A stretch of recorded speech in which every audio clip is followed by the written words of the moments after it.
क्या कुछ इसमें अच्छाइयाँ हैं इस बाइक में, क्या कुछ बुराइयाँ हैं और कैसा मेरा एक्सपीरियंस रहा है। तो भाई आज का थोड़ा सा खर्चा हुआ है, जो पिछले डिस्क पैड हैं वो बिल्कुल घिस गए हैं। ये देख, थर्ड सर्विस थी हमारी बाइक की और उसमें आप यहाँ पर देख सकते हैं कि जो थर्ड सर्विस में क्या कुछ चार्जेस लगे हैं।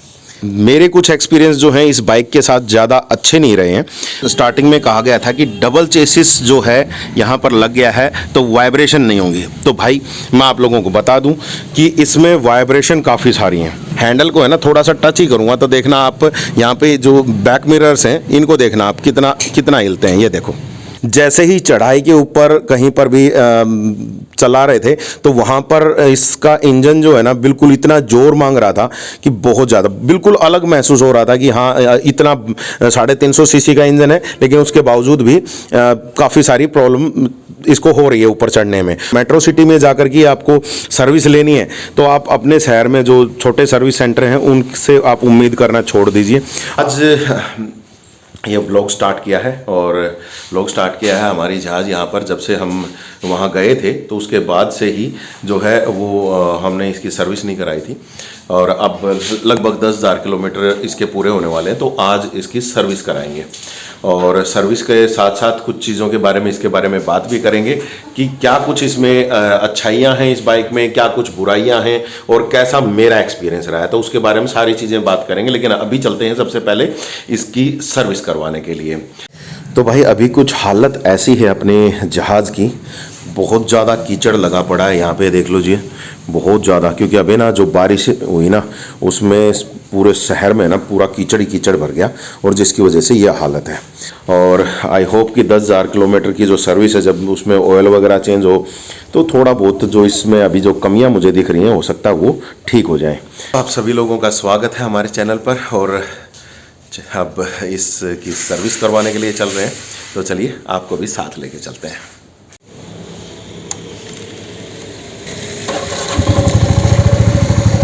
और भाई सामने देख लो, अभी भी जो बारिश का पानी और सीवर जो ओवरफ्लो हो रखा है ना अपने घर के सामने, भाई ऐसी हालत है। और जबकि मैं आप लोगों को बता भी दूं यहाँ पे बिल्कुल साथ वाला घर ही विधायक का भी है विधायक के घर होने के बावजूद भी ये हालात है भाई।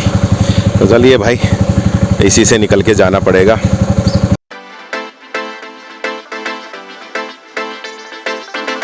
भाई बिल्कुल घर से थोड़ा ही दूर निकलते ही साथ है ना जो रॉयल एनफील्ड का शोरूम है और सर्विस सेंटर भी है।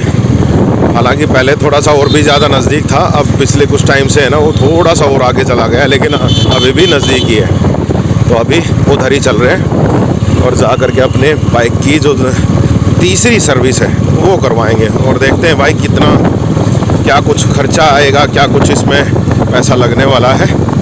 हालांकि ऐसा कुछ ज़्यादा कोई कमियाँ ऐसी बताने के लिए तो है नहीं, लेकिन हाँ एक चीज़ ज़रूर है कि जब हम अब मनाली गए थे तो मनाली राइड के दौरान में 2 बार इंजन चेक की जो लाइट थी वो आई थी, तो ज़रा एक बार वो ज़रूर चेक कराएंगे।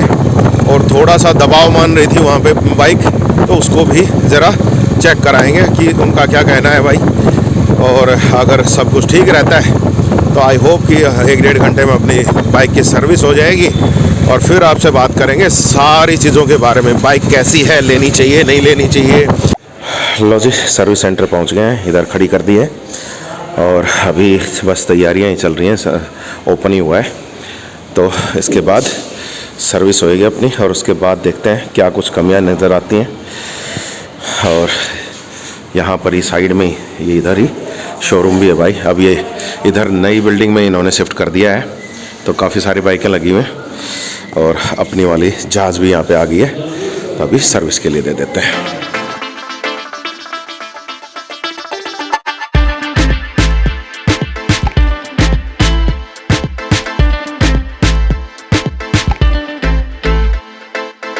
धुलने के बाद अपनी बाइक आ गई है जहाँ सर्विस होनी है उसी चैम्बर पे और भाई अभी कर रहा है यहाँ पे सर्विस, अजय भाई है। और ये देखो अभी बिल्कुल अच्छे से बिल्कुल क्लियर करके इसको साफ़ सफाई हो करके और तमाम जो चीज़ें इसमें कुछ बदली जानी है वो शायद आज बदलवा देंगे, क्योंकि जहाँ तक मुझे लग रहा है कि यहाँ से अगर आप देखेंगे तो ये जो ब्रेक्स हैं ये शायद बिल्कुल घिस चुके हैं, तो हो सकता है ब्रेक को शायद चेंज कराएं या एक बार ओपन करा के देखते हैं। अगर ओपन कराने पे कुछ मिलता है तो ठीक है, क्योंकि दोनों ही ब्रेक थोड़ा सा मुझे लग रहा था, नहीं तो ऑयल टॉपअप होएगा इनमें, ऑयल टॉपअप होकर के और वापस से ये टनाटन काम करेंगे।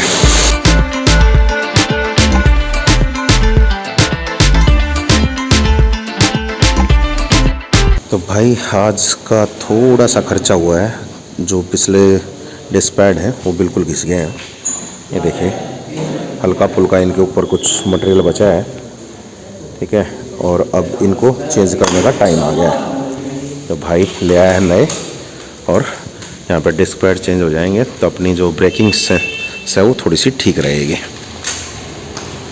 सर्विस हो गई है और अब चलते हैं वापस घर, और उसके बाद आपको दिखाएंगे कि अब की बार जो तीसरी सर्विस हुई है उसमें कितना तो चार्ज लगा है, और साथ ही साथ क्या कुछ अब इस बाइक में क्या कुछ फैसिलिटीज़ हैं और क्या कुछ परेशानियां मुझे महसूस हुई। तो चलिए उन्हीं के बारे में बात करें। तो पहले पहुंचते हैं घर। तो लो जी, वापस से घर पहुंच गए हैं, और घर पहुंचने के बाद मैं आप लोगों को एक बार दिखा देता हूं कि अपनी बाइक कैसे दिख रही है। यहाँ देख सकते हैं आप कि बाइक बड़ी शानदार दिख रही है भाई, जैसे ही अब सर्विस हुई है। हालांकि बाहर मैंने आपको जाते हुए दिखाया था कि कीचड़ बहुत ज़बरदस्त है, और वो थोड़ा बहुत तो कीचड़ वापस से लगना स्टार्ट हो गया क्योंकि घर तक वापस आए हैं तब तक, ठीक है। बाकी एक बार सर्विसिंग के बाद थोड़ा सा चलाने में थोड़ा सा इजी हो जाता है। और यहाँ पर अब जो अपनी जहाज़ है वो देखो बिल्कुल चमचमा रही है भाई। और इस दौरान मैं आप लोगों को दिखा भी दूँ कि भाई थर्ड सर्विस थी हमारी बाइक की, और उसमें आप यहाँ पर देख सकते हैं कि जो थर्ड सर्विस में क्या कुछ चार्जेस लगे हैं।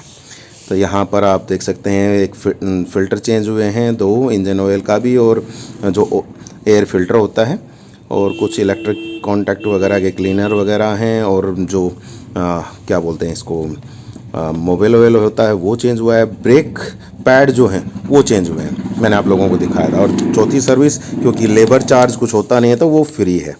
तो भाई तो ये कुछ चार्ज लगा है, और अब अपनी जो जहाज़ है वो बिल्कुल भाई साहब बिल्कुल रेडी है अगले टूर के लिए भी। और अब देख रहा हूँ मैं भी कि अगले टूर कहाँ जाएंगे, लेकिन थोड़ा सा प्लानिंग में थोड़ा सा टाइम लगेगा, तो आप लोगों को बता देंगे कि कहाँ जाने वाले हैं, कैसे जाने वाले हैं, वो सारी चीज़ें बता देंगे। बाकी जैसे कि मैंने स्टार्टिंग में ही कहा था, आज इसके बारे में थोड़ा सा बात करेंगे कि क्या जो रॉयल इनफील्ड है वो लेनी चाहिए या नहीं लेनी चाहिए।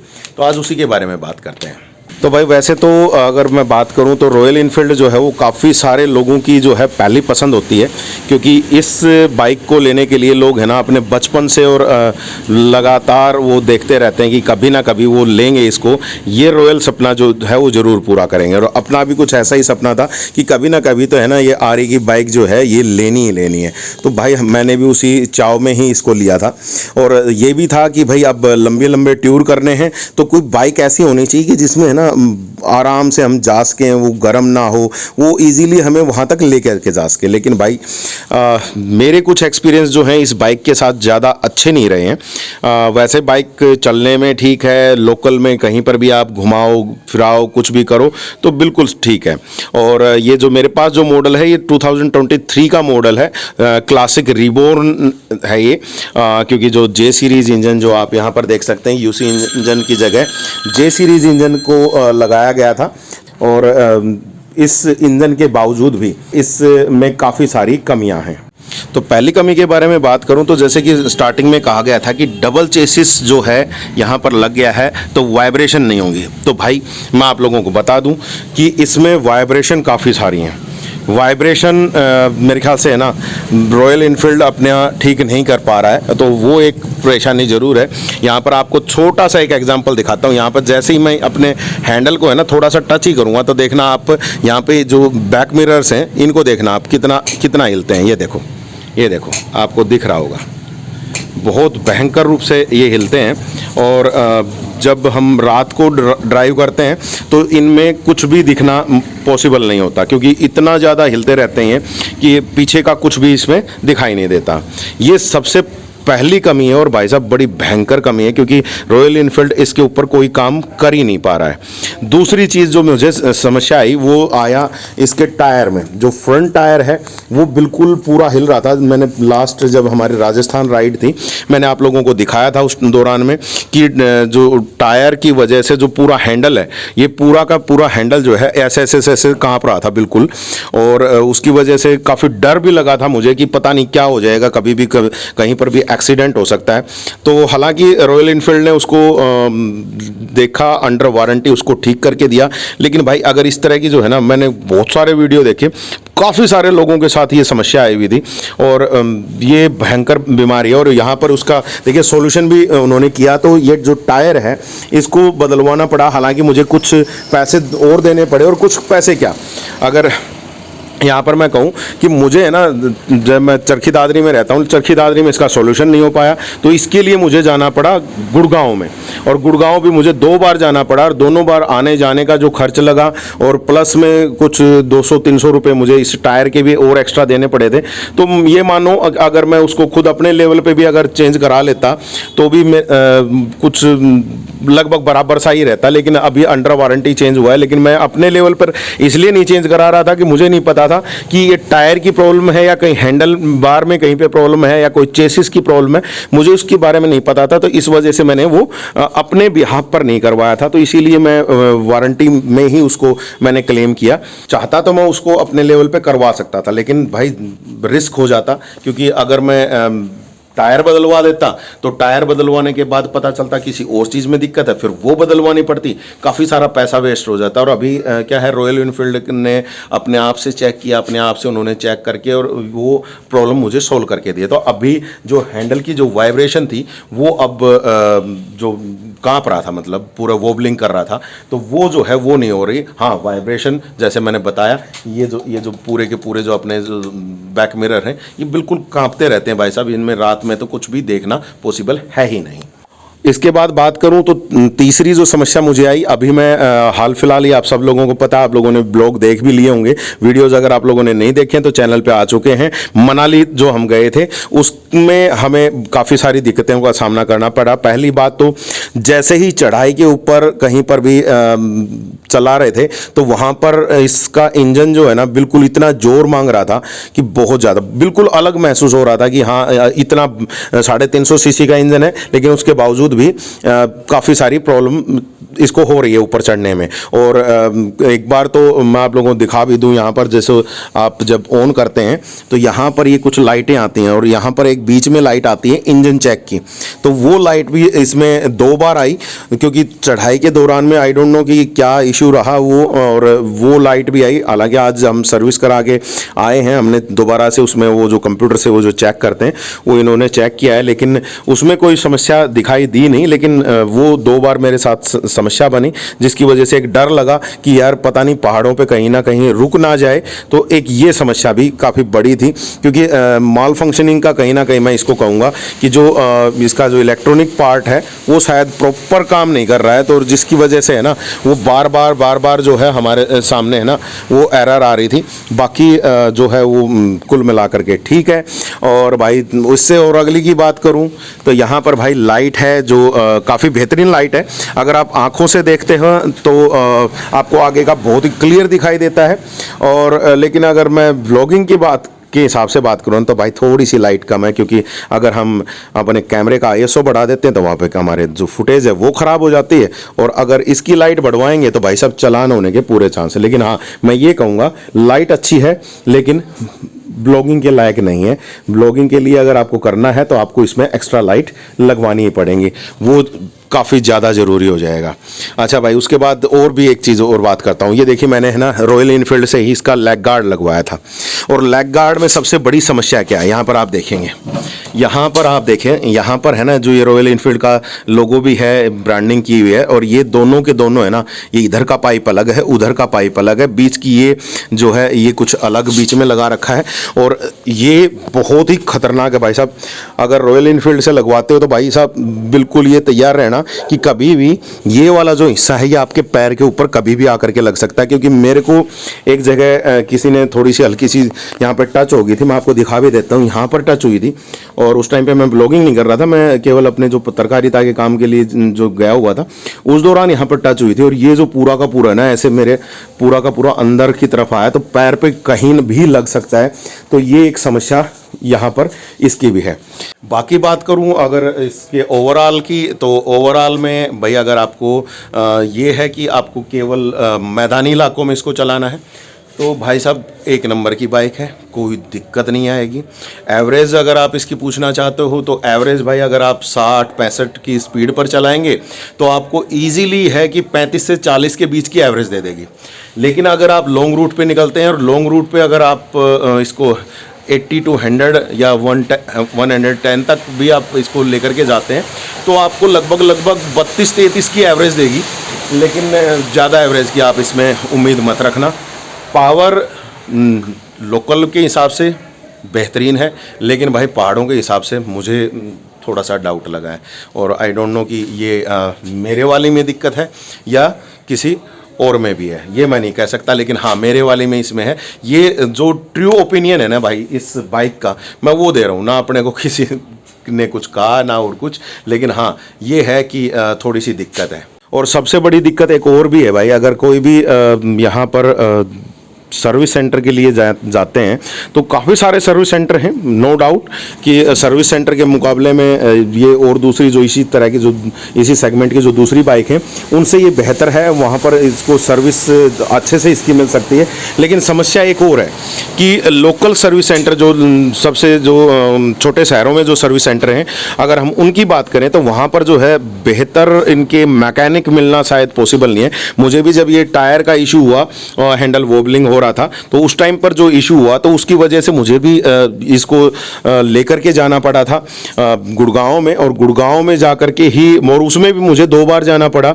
2 बार जाने के बाद मुझे जो टायर का इशू था वो मेरा सोल्व हुआ। लेकिन अब इतनी दूर जाना है तो भाई एक बात समझ लीजिए, अगर मेट्रो सिटी में जाकर के आपको सर्विस लेनी है तो आप अपने शहर में जो छोटे सर्विस सेंटर हैं उनसे आप उम्मीद करना छोड़ दीजिए। हाँ, वो एक काम कर सकते हैं, आपको सर्विस करके दे सकते हैं। जो नॉर्मल सर्विस होती है तो ऑयल चेंज करना है ऑयल चेंज कर दिया, कोई पार्ट चेंज करना है वो पार्ट चेंज कर दिया। लेकिन अगर कोई ऐसी डायग्नोज करने वाली जो अगर कहीं पे प्रॉब्लम आती है ना तो शायद उसमें वो इतना हेल्प नहीं कर पाएंगे क्योंकि उनके पास इतनी नॉलेज नहीं है भाई। हाँ, एक चीज़ और भी मैं आप लोगों को दिखा देता हूँ। यहाँ पर आप देख सकते हैं ये जो इसका मीटर है, मीटर के ऊपर से क्रोम की यहाँ पे फिनिशिंग दे रखी है। तो ये जो क्रोम की फिनिशिंग है ना, जब हम ड्राइव करते हैं तो यहाँ पर अगर ऊपर से सूरज आ रहा है तो सूरज की जितनी भी रोशनी है वो यहाँ पर रिफ्लेक्ट होती है और आंखों में लगती है। तो भाई ये इसके लिए है ना कुछ ना कुछ रॉयल इनफील्ड को सोचना चाहिए।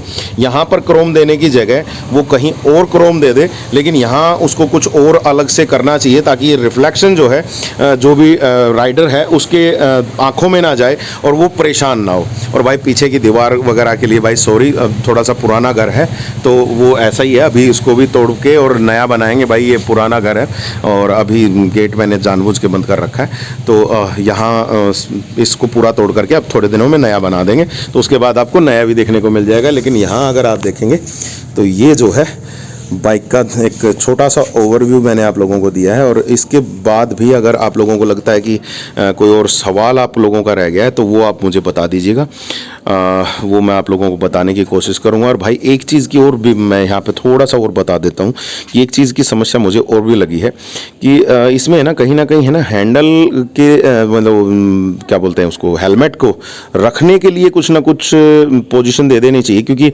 अब तो छोटी छोटी बाइकों में भी एक लॉक सिस्टम आता है, उस लॉक में है ना हेलमेट का स्ट्रैप या कुछ भी अटका करके वहाँ पे जा सकते हैं, उनमें भी लॉक सिस्टम आने लगा है। लेकिन इसमें उन्होंने नहीं दे रखा है तो भाई ये थोड़ी सी मुझे लगा कि वो होना चाहिए। बाकी भाई ये रॉयल इनफील्ड का अपना मामला है कि वो देना चाहेंगे या नहीं देना चाहेंगे। बाकी देखो ओवरऑल जो बाइक है वो बड़ी शानदार है और भाई अच्छी चलती है। लोकल एरिया में, मैदानी इलाकों में ज़बरदस्त चलेगी, जम के चलेगी। लंबे टूर पे जितना जाना चाहते हो आप चले जाओ, कहीं पर भी ये थकावट नहीं मानेगी, कहीं पर भी आपको ये चीज़ नहीं दिखाएगी कि भाई अब मुझे आराम करना है या अब ये गर्म हो गई है या कुछ ऐसा कुछ नहीं होने वाला। लेकिन हाँ, ये ज़रूर है कि अगर पहाड़ों पे ले जाओगे तो भाई ये मान के चल लेना, जैसे आप एक 100 सीसी की मोटरसाइकिल को लेकर के चढ़ना चाहो ना कहीं पर भी, और उसमें जोर लगता है जैसे, तो वैसे ही जोर ये वहाँ पे पहाड़ों पे लगाएगी भाई। और इसका कारण है कि ये भी हो सकता है कि वहाँ पे थोड़ी भाई ऑक्सीजन लेवल का भी शायद कुछ होता होगा, या कुछ होता होगा इस तरह का, सुनने में आया है मैंने। ज़्यादा मैंने तो देखो अब एक्सपीरियंस मुझे ऐसा हुआ नहीं कि ऑक्सीजन कम या कुछ ऐसा, लेकिन जहाँ तक मैं गया था वहाँ तो ऑक्सीजन भी बढ़िया थी, सब कुछ अच्छा था, हवा भी अच्छी थी, और उस दौरान में भी भाई इसने बिल्कुल जान छोड़ दी थी। तो भाई ये सारी कुछ चीज़ें हैं जो इस बाइक के लिए मैं आप लोगों के साथ साझा कर सकता था, क्योंकि जो एक्सपीरियंस मैंने किया है वो एक्सपीरियंस मैं आप लोगों के साथ शेयर कर रहा हूँ, ट्रू एक्सपीरियंस है। और बाकी आप लोगों का क्या एक्सपीरियंस, अगर आप लोग भी एक ऑनर हैं रॉयल एनफील्ड के, तो आप अपना जो एक्सपीरियंस है वो कमेंट में ज़रूर बताइएगा। और आगे भी अगर कुछ और चीज़ें मेरे को समझ में आएंगी जो शायद इसमें कुछ अच्छी होंगी कुछ बुरी होंगी, तो मुझे तो देखो ज़्यादातर अगर पर्सनली मेरी अगर फीलिंग अगर पूछें तो मुझे ज़्यादातर चीज़ें इसमें गड़बड़ लगी हैं भाई, क्योंकि मैंने जिस पर्पज़ के लिए इसको लिया था उस पर्पज़ पे ये ज़्यादा खरी नहीं उतरी है।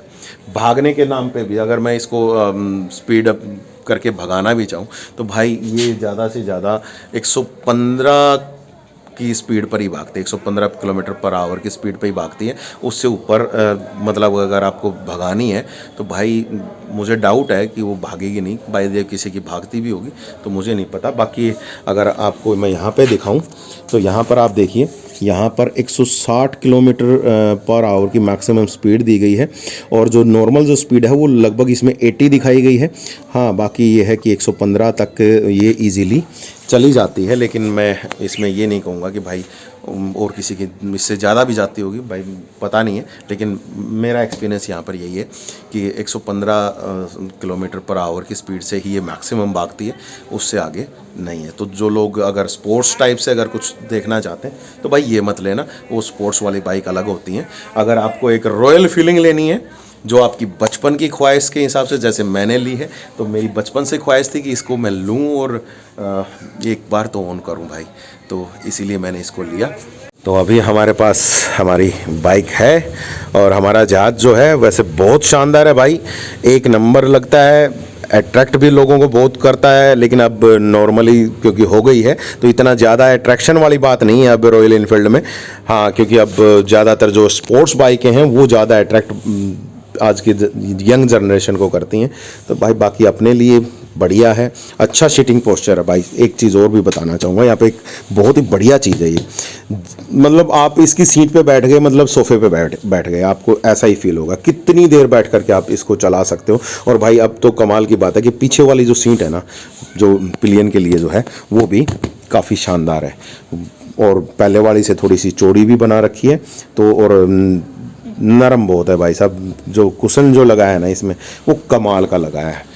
तो भाई ये कुछ अपना ओपिनियन है, और आप लोगों को क्या लगता है इसके बारे में, तो आप लोग अपना जो ओपिनियन है वो कमेंट में ज़रूर लिखिएगा। जल्दी आपसे मिलेंगे और अगली किसी राइड पे, और उन राइड्स पे आपके साथ काफ़ी सारी और भी बातें करेंगे, आप लोगों को जगह जगह घुमा करके भी दिखाएंगे। तो इस वीडियो में बस इतना ही रख रहा हूँ भाई, क्योंकि अगर इसके अलावा मेरे पास ऐसा कुछ है भी नहीं भाई बताने को कि मैं आप लोगों को कुछ और ज़्यादा बता पाऊँ इस बाइक के बारे में। बाकी बाइक अच्छी है इन कमियों को छोड़ करके अगर देखें तो।